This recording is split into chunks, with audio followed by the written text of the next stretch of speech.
wanted to welcome you all to the first webinar in our College Readiness and Management series for adults. Today, I am excited to be joined by my expert colleagues, Sarah Snyder and Henry Price, as they talk about the college decision and some of the different factors that play into your adult education experience.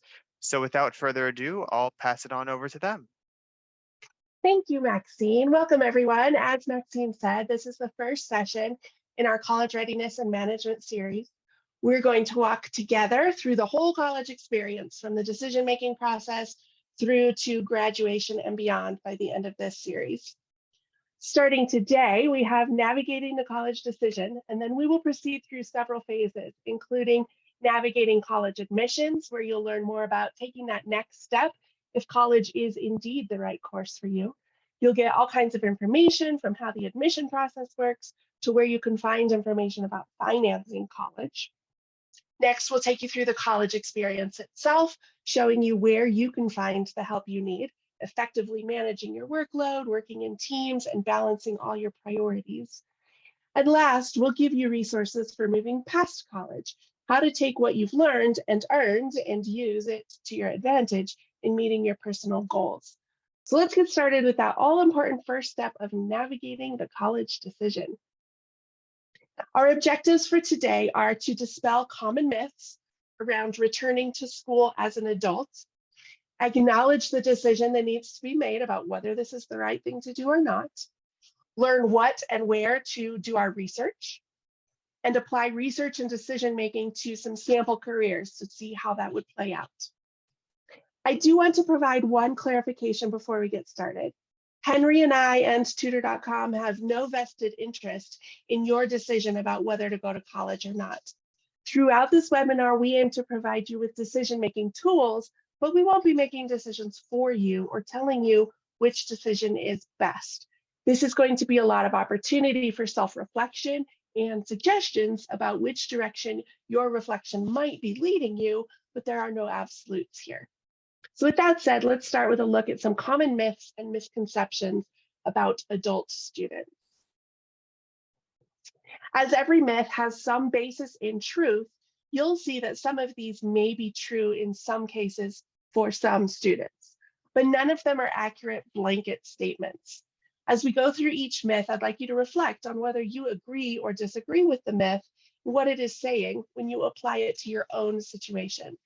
This should help you evaluate what you really believe to be true and perhaps identify some inaccurate beliefs or some areas where your assumptions need some research. Here's our first myth. The only way to advance in my career is to go back to college. So think about that. Do you agree or disagree? As I mentioned, this may be true for some people, but it is not blanketly true for all people. Are you a nurse who wants to be a doctor? Chances are this is true, and the only way to get there is more school. Are you a line cook and you want to be a head chef? It's entirely possible that going back to school is not the only way to advance your career, as the culinary industry often accepts experience in place of education. Let's look at another one. I'm too old to go back to college. Think about that, apply it to yourself. Do you agree or disagree? A couple of years ago, Kiplinger magazine highlighted the story of a man named Jim Kruger, who had dropped out of college many years ago. Following retirement, he went back to school and has worked his way up to earning his PhD at age 72. In 2016, Sadie Cameron, who lives in Nova Scotia, earned her college degree at age 98. As they say, age is just a number. If you have the drive and dedication, age shouldn't really be a concern in your decision. Next myth. My previous coursework won't count. It's expired or irrelevant. Do you agree or disagree? This is another one of those myths that might hold true for some people. Depending on the requirements of the school and the degree program you choose, it is possible that previous coursework won't count. It may have been earned too long ago or be in a field that doesn't apply at all to what you're doing. My first year of college was at an unaccredited college in Florida. I'm from Colorado, and I love my seasons in dry air. Florida was way too far from home and too hot and humid. When I decided to return to Colorado after that first year, not a single one of my credits transferred. I didn't let that influence my decision to essentially start over here in Colorado. I felt that just because my credits didn't transfer, that didn't mean I had to give up on my dream of a college degree. The drive and determination we talked about with the last question got me through. Sorry, one more myth. Going back to school is impossible because I have a family and I'm working full time. Do you agree or disagree with that? Now, I don't know anyone who will tell you that going back to school as an adult is easy. It takes a lot of hard work, time, and flexibility, but it's not impossible. Most programs have at least part-time options, if not one class at a time options. It will be easier if you have the support and cooperation of your family and employer for sure.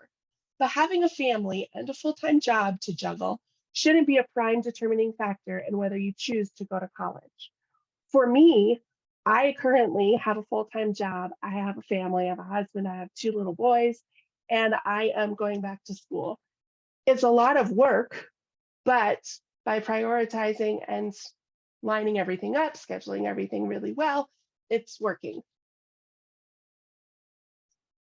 Next myth to consider. There are no financial resources for me as an adult student. Do you agree with that or disagree?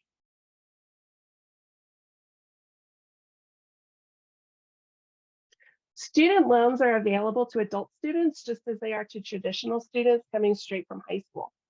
Additionally, some organizations make available grants specifically for returning students.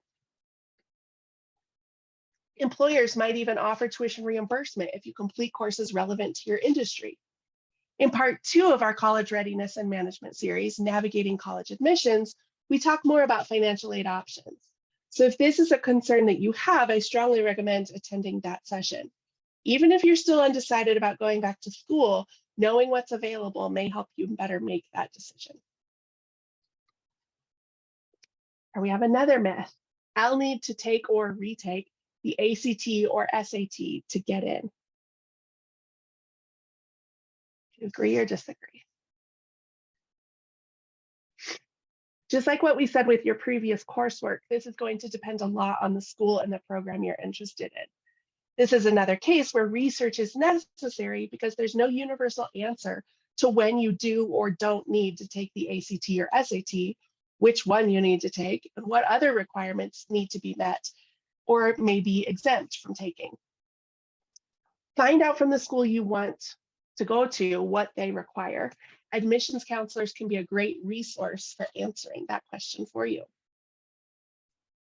Here's our last myth. I won't be able to find the courses I need offered at times that work with my other responsibilities. Do you agree or disagree? Schools today are growing more and more empathetic to the needs of the adult student. Additionally, the prevalence of online-only programs is higher now than in the past. Online programs offer greater flexibility where you can view lectures and complete engagement assignments on your own schedule. So you could feasibly do school in the middle of the night if that was what your schedule needed. Before assuming that you won't be able to find what you need, again, do your research. Maybe a different school will have more flexibility. Maybe you could switch to a different shift at work. Be careful that your assumptions are grounded in fact rather than in guesswork. So I hope you found these opportunities for reflection on your beliefs about going back to school helpful. Next, we're going to look at some questions you should ask yourself as you're making this decision about going back to school. Okay, should you go to college? This is a big question that should not be assumed to be answered yes. There are a lot of pieces to this decision. So let's look at some of the smaller questions you might want to ask that will help inform the answer to whether you should go to college. What are your short and long-term goals for your career? I mentioned before the line cook who wants to be head chef. Maybe the line cook also wants to own their own restaurant, and head chef is a short-term goal on the way to that long-term goal. Consider both when making your decision? Do you have a specific career, field, or position in mind? What education is required? Do some research into what education is required for that career or field that you have in mind. The medical field is more likely to require specific training or certifications than the culinary field. Take the time to learn more about where you want to be. What is required for advancement beyond your current position? Is it more education than you have now? If you want to stay in the same field you're in, is more education required to move to the next step? Are there organizations who will accept work experience in its place, such that you could advance by maybe changing companies? Learn not only the industry, but also the approach taken by major employers or your preferred employers in that field.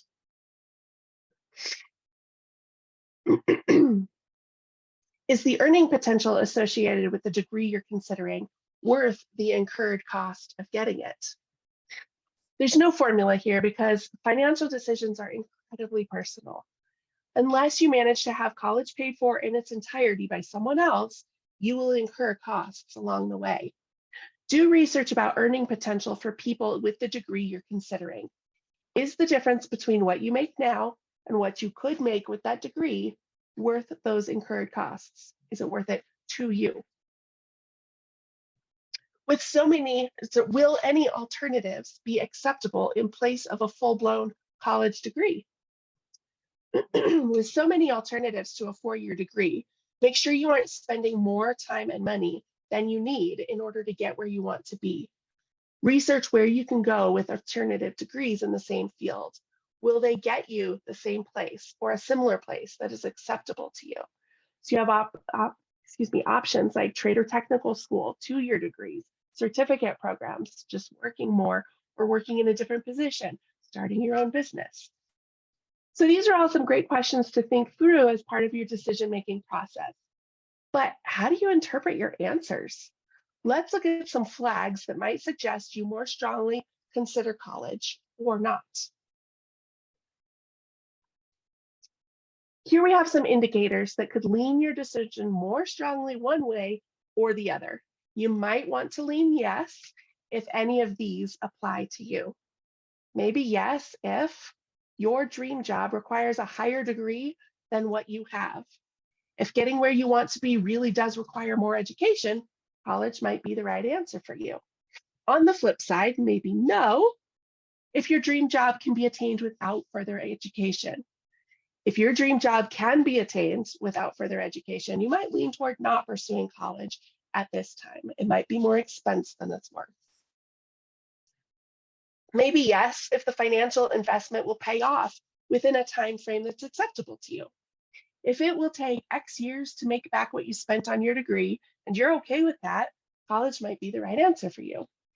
On the flip side, maybe you shouldn't go to college if the financial return on investment is not acceptably high enough for you. If you're not okay with how long it's going to take to pay for itself, you might lean toward looking for other options or another industry. Maybe you should go to college if you want the formal education in your field, regardless of whether you could get where you want to be without it. If you want formal education just because you do and you're okay with all the other pieces, the time, the money, the juggling of other priorities, you might lean toward a yes. Then on the flip side, if you're doing it because it's what people do, maybe college isn't the right answer. If this is someone else's decision and it's just what you think is right, you might lean toward no until you can find your internal motivation for going to school. You're unlikely to be successful if you're not doing it for some intrinsic or personal reason. So we've gone through quite a few questions here and a number of considerations that play into the decision about whether to go to college as an adult. These are by no means comprehensive, but the overarching theme across any considerations is going to be research. So I'm going to turn this over to Henry to walk you through what that looks like. Thanks, Sarah. And again, I'll be the third to welcome everyone and thank you for joining us today. I'm going to spend some time showing you how to do some research. And there's two big areas of research that you're going to want to consider doing as you consider this major life decision. beginning with the end in mind, finding careers and jobs that are right for you. Now, some of you may be completely certain where you're going with this, and that's great. Others might still be juggling different ideas. I'm going to show you some ways to dig in, whether you're sure where you want to go or you're still in the process of figuring that part out. And then we'll back up a step and we'll find colleges that get you where you need to go, depending on what that first step yielded for you in your research. So beginning with careers, a website that we strongly recommend is the US government's website, the Bureau of Labor Statistics. This is a site maintained by the Department of Labor. They are able to research a wide variety of jobs within just about every possible industry. I strongly recommend you bookmark this if college searching is in your immediate future. That's bls.gov. So first, let's look at the site itself. This is a massive database, and you can explore it in a wide variety of ways. You can go regionally to see what's hot in your area. You can just click around, get to know the site a little bit. For today, I'm going to put into the search box on top the word accountant and see what I get. Now, the results are going to look a lot like any other search engine, but I'm going to select the first result just for ease today. And that's going to take me to the summary tab for this job. It's going to give me a broad overview of what the accountant job is, what it pays, what the market is, and things like that. There are many tabs here, so let's take a look at some of those. As you go back up to the top here, the next tab says what they do, and that's exactly what it sounds like. Note all the different kinds of accountants you might one day choose to be. They're all listed here, maybe not all of them, but a wide variety are listed, and you're going to want to see what the differences are. Now, if you want to keep navigating in the site, you can keep going to the top where all those tabs are. You can also, at the bottom of each page, just click and go move on to the next chronological tab. I've done that here, and that tab is called Work Environment. This is going to show me whether this job is likely to be in an office or at home or at a facility or factory, at a farm, things like that. So I understand what the daily life of an accountant is going to be like. Then I go up to the next tab, how to become one, which is what we're really here to talk about today, right? We all know a bachelor's is generally going to be required, but here's some more details about certifications, things like passing the CPA and passing the test to become a CPA. One thing I really like at the bottom, it links careers and interests that you may or may not have. So if you can evaluate if it's a good career for you based on your personal strengths, you're on the right track. Moving on to what does it pay? Here you can look at the median salary for this position and compare it to the national averages. Did you know, by the way, that the average US salary for an individual is about $45,000? And you can think about whether that sounds like this job that you happen to be researching at a given moment is the right salary range for your future goals. Job outlook. It's going to tell this story of what it is like over the next decade or so to be part of this career. When I was working for the Princeton Review side of the house, we always knew that law school admissions, for instance, were going to be much higher in areas of economic downturn. We would see tons of applications to law school and therefore tons of LSAT students. That's the test that you need to take to get into law school when the economy was turning down. So like in 2008, when the economy turned down because of the big financial crisis, there were way more students looking to change careers and do something like become a lawyer. 2020, we all know we called that the Great Resignation, right? During the lockdowns, people started reevaluating their lives, reevaluating their careers and thinking, maybe I should be doing something else.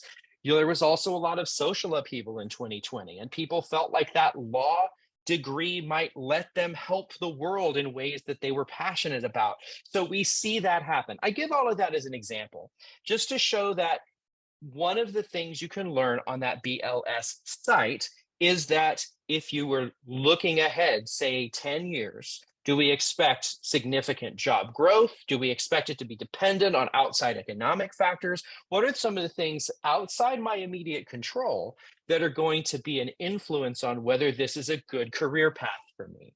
So again, that BLS site, and we'll link to it again at the end of the presentation today, is a super helpful way to find out more about whether the career you're currently considering is going to fit your actual needs. I wanted to give a couple of examples of this, and Sarah mentioned earlier the medical industry. We'll start there.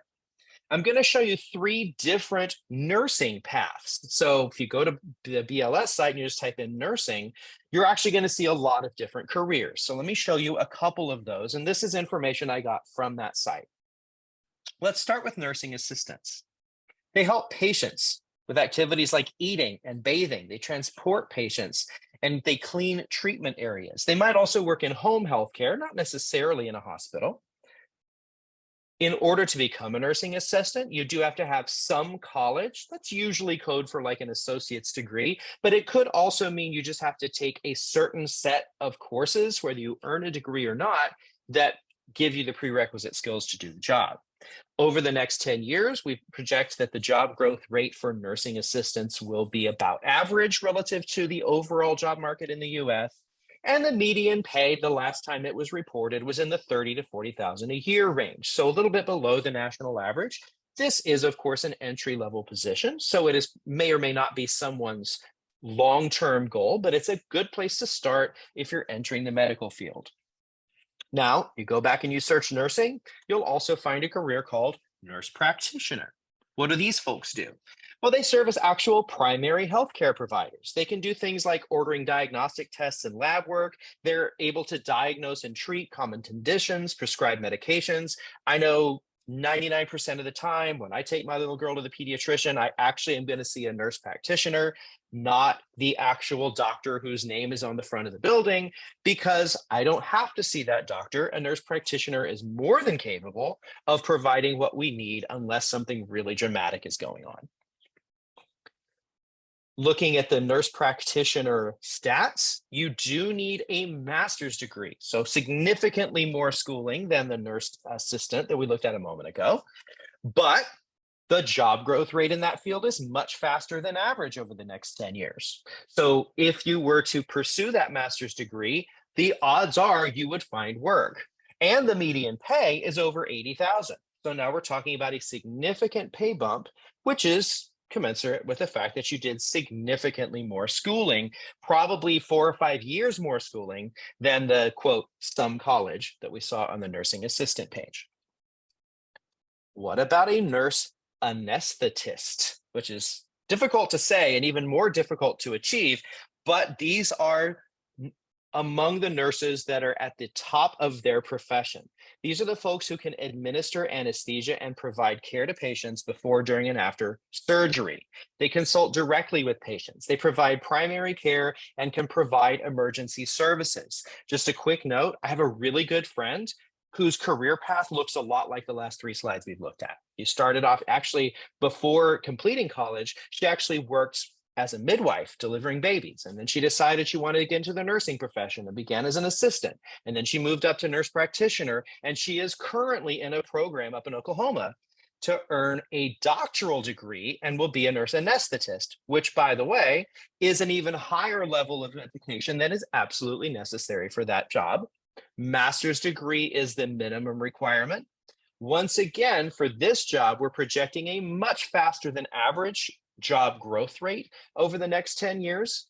Let's be honest, that does factor in that a lot of people leave these professions or move from direct work with patients into administrative roles. One of the reasons, and this is not just true for nursing, one of the reasons you might see a quick job growth rate is that there's just a lot of turnover in an industry. Neither good nor bad, but something to consider. And again, as you might expect, with this being the job that has the highest level of authority in the medical industry, it also pays the most. As of 2021, the average pay for a nurse anesthetist was over $120,000. So again, keep in mind, more schooling results in more opportunities, possibly better paying opportunities. And these are the exact types of factors that Sarah was encouraging you to consider earlier. Does this pay off for me given what I am looking for? I'm going to look at another profession near and dear to our hearts at Tutor.com, and that's education. We'll start with a teaching assistant. These are the folks that you might see, and if you might recall working with when you were a student, or maybe you have kids who are currently in school. These are the adults in the room who are not the primary instructor, but who are working with students to support that instruction. They might be enforcing class rules, monitoring behavior, taking attendance, entering grades, the ancillary things that they can take care of so that the teacher of record can focus more of their time on working with students. Much like the nursing assistant, a teaching assistant requires some college. The projected growth rate is average for that profession, and the average pay for that profession, and this is nationally, it does vary significantly by state, by the way, but nationally is about $30,000. Perhaps that paraprofessional teaching assistant wants to ultimately become a classroom teacher, elementary or secondary, but I chose elementary. What does an elementary school teacher do? Well, we all know they teach kids kindergarten through 6th grade. They utilize instructional strategies and design lessons and use resources that are based on state, district, or school standards. In order to become a full-time elementary school teacher, you have to at least have a bachelor's degree. The projected job growth rate in this field is about average. The median pay, as you can see, significantly higher than for the teaching assistant. Not terribly surprising, but important to consider as you move through this. And now imagine I've been an elementary school teacher for a while, and I'd like to move up. What could I do? Well, maybe I want to stay an educator, but rather than teach the kids directly, I want to train future teachers, and I want to go become an education professor and prepare other teachers to work with kids. What do those folks do? Well, they might be keeping up with or even helping design some of those education standards that teachers are held to, and they're informing future generations of teachers how to uphold those standards and how to be great in the classroom. They also would be expected to participate in scholarly research and do some publishing, as all tenured faculty members at a university are. In order to become a long-term professor, of course, you will need a professional or doctoral degree. We project the job growth rate in universities for education departments to be just about average over the next 10 years. Check out that pay. I just gave you a lot of information about how much more authority an education professor has and how much more schooling it takes, but the median pay for one is actually comparable to someone in the classroom. So for folks who make that move, it's likely they're not making it because they want more money. They may be making it because they just want a different experience. They want more influence over a wider range of ultimate students by working with teachers rather than just with the students in their classroom. Their reasons are their own, but I wanted to show you this because even though the two tracks we just showed, nursing and teaching, have a lot in common, there's actually more of a ceiling on salary in education. So it's something to consider as you move through this. That's not one of the motivating factors for moving into a university position. So with all the information we just looked at, I want to pose some hypotheticals. And I'm going to let you all ponder these like we did the myths just a few minutes ago. Let's consider our hypothetical person named Chris. Chris works at a company, and after a big shakeup, the department that Chris has been leading for over 20 years has been eliminated. Now, he wasn't let go from his company, but his career is at a bit of a crossroads. A company vice president offers him a job leading a different department, but it's going to come with a reduced salary because he doesn't actually have a college degree. So what are some options you might recommend for Chris? I'm going to give you a moment to think about that. And before I reveal some of the options that I've thought of, I want to make it clear there's no right answer here. Chris could do any of the things we're about to suggest, and you may have thought of a different one. Let's see what some of the options are. Maybe Chris could take some time off of work to go back to school and complete his degree. Then he could re-enter the workforce and continue doing the kind of work he's doing, but with greater credentials and very likely a greater salary. Or maybe Chris takes that VP's offer. Maybe the fact that it's at a reduced salary is not a deal breaker for him, and he just wants to get through this rough patch. He's just had a big shakeup, and he just kind of wants to stay where he is before he has to make yet another big life decision. Completely legitimate path for him to choose. Or maybe Chris wants to start looking for jobs in another company or even an entirely different industry now that he sees the writing on the wall in his own company. Maybe Chris has been at this for so long that he feels like he could start his own business, right? These are a lot of pathways open to someone at Chris's particular juncture, and you may have thought of some others. I'll give you another one. This guy's name is going to be Damian, and Damian dreamed of being a doctor, but he decided to start a family, and he did not finish college or attend medical school. He currently works as a shift supervisor at a local medical facility. So he's in the ballpark. He's in the medical industry. His kids are now in middle school, which means that he doesn't have to be quite as hands-on, and he feels like he may have some time to refocus on his career. So what are some options you might recommend for Damian? Similar to what we saw for Chris, Damian could go back and take some time off to go back to school, complete his bachelor's, and then later on apply to medical school and start working towards his original dream. Or maybe he keeps his current job and he applies for a bachelor's completion program for now. So rather than become a full-time student and do it quickly, he can become a part-time student and keep his current job, and he'll still think about going to medical school down the line. It'll just take him a little longer. Maybe he would rather continue to be more of a hands-on parent and wait until his kids have finished high school before he does any of these things. And again, these are all totally fine decisions. And I imagine of all the people in the room, if you're in a similar situation to Damian, however many of you are feeling that, that's how many different answers we will get about what you might do in this situation. And all of them are legitimate. One more, let's think of our friend Claire. Claire didn't attend college at all because she needed to support her parents and siblings by taking a job as soon as she graduated high school. 5 years later, she actually likes her work as an executive assistant in a mid-sized accounting firm, but she always dreamed about being in a different field, maybe advertising. What are some options you'd recommend for Claire? Once again, Claire could take some time off, go back to school, complete a bachelor's in her field of choice, and re-enter the workforce. Or maybe she could keep her current job and network in hopes of a better opportunity in that industry. Or she could start looking for comparable jobs. Recall she works as an executive assistant.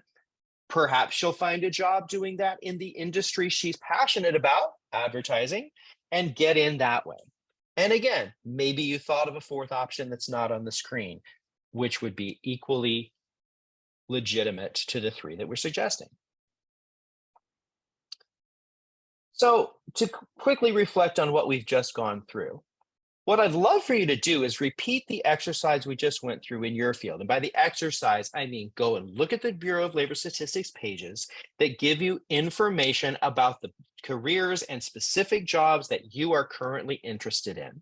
And the key questions to ask yourself so that you can make great informed decisions are: how long will it take for the increase in pay to pay off the increase in school costs? And Sarah was talking about this earlier, right? And there's, again, no right answer. But for your personal situation, how long will it take the increase in pay that you're going to get as a result of this extra schooling to pay off the schooling? And are you comfortable with the answer you find? Ask yourself this too. If you do the research and you find yourself attracted to one of the higher level jobs that requires more schooling, why is that? Is it because of the pay differential? And if so, how substantial is that pay differential? Remember, for nurses, it was a huge one. For teachers becoming university professors, it was very minor. Pay might not be your primary motivator anyway. Maybe it's simply a passion or a dream or a specific set of skills that you feel like you have to contribute that's motivating you to pursue that higher level job, all of which would be completely legit reasons to make that decision.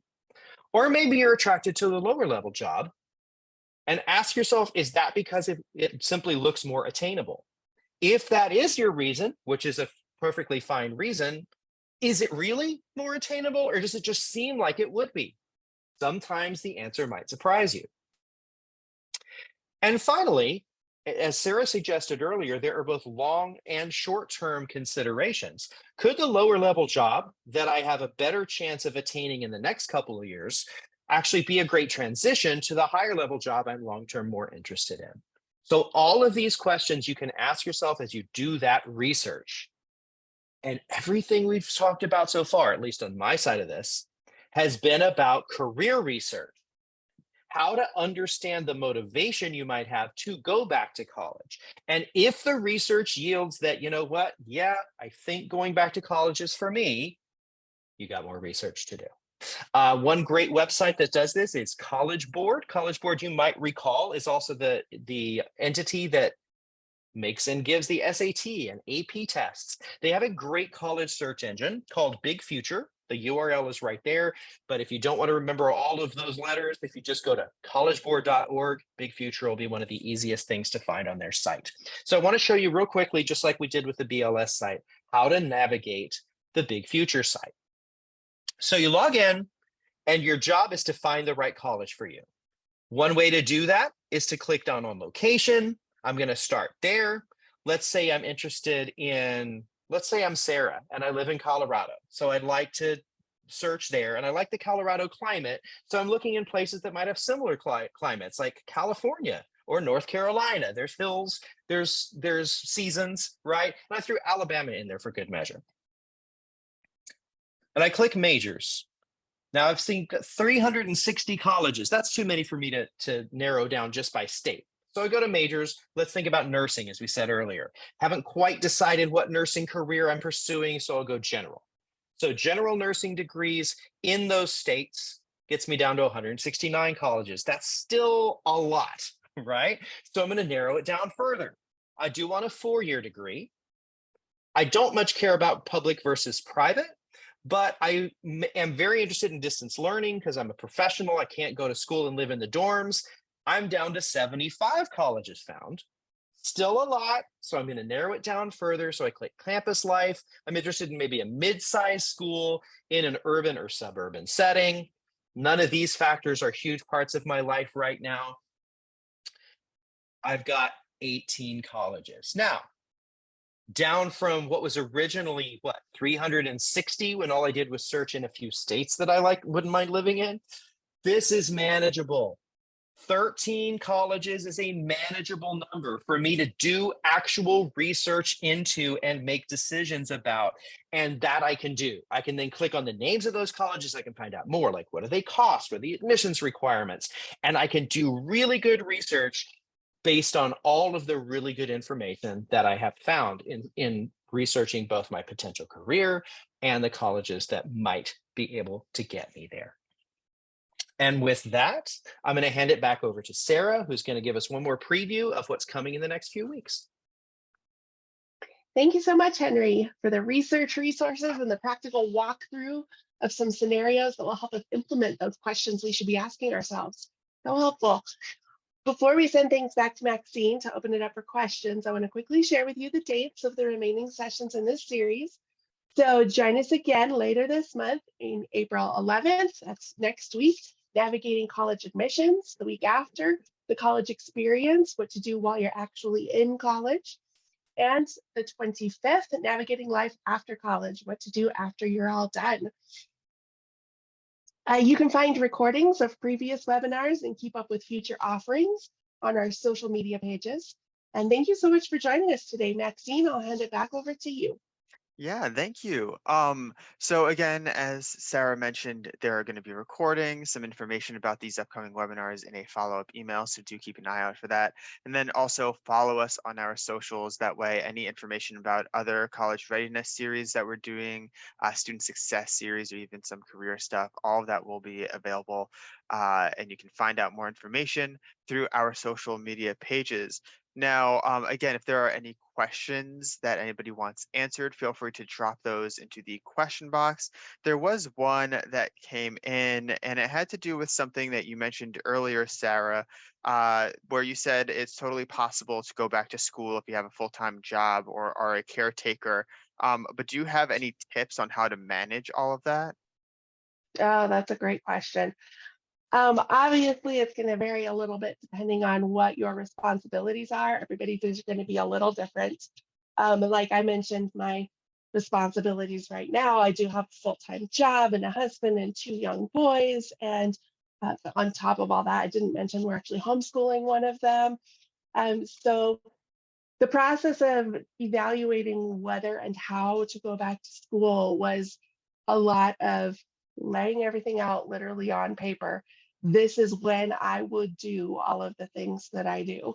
And is it even going to be possible? So the way that I have managed it is that I get up at 5 o'clock every morning, and that's when I do my schoolwork. So when my boys get up at 7:30, I've already had 2.5 hours to do everything, and it hasn't impacted family time. The downside is I'm ready for bed by about 9 o'clock, but it's one of those, I think, sacrifices that has to be made for this period of time. And I think it's important to keep in mind that this is not forever. This is a moment of your life that you can give into, building this thing and doing this thing that you want to do, but the sacrifices you're making aren't necessarily forever. Thank you. I think that is actually a really good reminder for anybody who is planning on going back to school, kind of no matter what responsibilities that they have at the moment. The other question kind of had to do with one of the conundrums that was mentioned earlier and kind of asked, what if you are going to college as an adult with the aspiration of a specific degree, and then as you're going down that degree path, you find that it's not the right fit for you? What do you recommend and kind of how do you reevaluate? That can be a challenging situation to find yourself in. I will say this, the overwhelming majority of students who enter college at the regular sort of traditional sort of direct out of high school 18-year-olds either enter with an undeclared major, change their major, or wind up working in a career different from their major. So if you're feeling this, you're not alone. Okay. Now, as an adult, that can feel a bit more of might feel a little bit more pressure because you don't have quite as much of a runway to change your mind. But what I would actually do in that situation is go right back to the research, because it's entirely possible that you can enter a different field with the career path or the degree path that you're already on. I was a music major. I do nothing with music right now. And that's okay. There's nothing wrong with that, right? I did not have to go back to school just to get into a more traditional direction than music. I just said, hey, I have a music degree. And people said, well, actually, musicians have a lot of skills that might be helpful to us. And it worked out fine. So if it's like something, if you realize halfway through that you want to be a doctor or an accountant or a lawyer, then there are probably very specific courses you'll need to take and degrees you'll need to pursue in order to do that. But if you're currently pursuing a business degree and you realize, well, I don't know if I want to work in a corporation, maybe I want to do something else, a lot of the things you're learning in your business degree are going to apply, right? You still have to manage your money. You still have to think through things in strategic ways that you're learning how to do in business school. It's not necessarily the case that you have to completely change course in order to get to this new path that you may be identifying. It's important, I think, to also try not to go away from something, try to go towards something. So if halfway through your schooling, you feel passionate about something different than what you are currently studying, and it's necessary to kind of backtrack just a little bit and pursue a different direction, I would say that's okay. Conversely, if the reason you're thinking of making a change is that you're just not feeling it right now, like what you are pursuing is not as exciting as you hoped it would be, I wouldn't run from that, right? I would run towards something that I'm passionate about. but I don't want to run away from something, because what that risks is that I just kind of stagnate at that stage. Like I'm closer to a degree now, but I'm just going to stop what I'm doing because I'm not sure if it's the right thing. And then I wind up with, at this stage in my life at least, neither. So if you have a specific thing you want to move toward, do that. If it's more just not sure if it's something if the direction I thought I was going is as great as I thought it was, it might actually make more sense to stay on that path, earn that degree, and that degree will still be of use to you no matter what direction you end up going. But without further information about anybody's particular situation, I can't even make any definitive recommendations about that. All right, thank you so much. I think that will still cover, I think, a wide majority of people who are attending this webinar. Now, it doesn't look like we have any other questions coming in. So again, I just wanted to thank everybody for joining us today. And thank you, Sarah and Henry, for presenting today. Thank you, Maxine. All right. I hope you all have a wonderful rest of the day.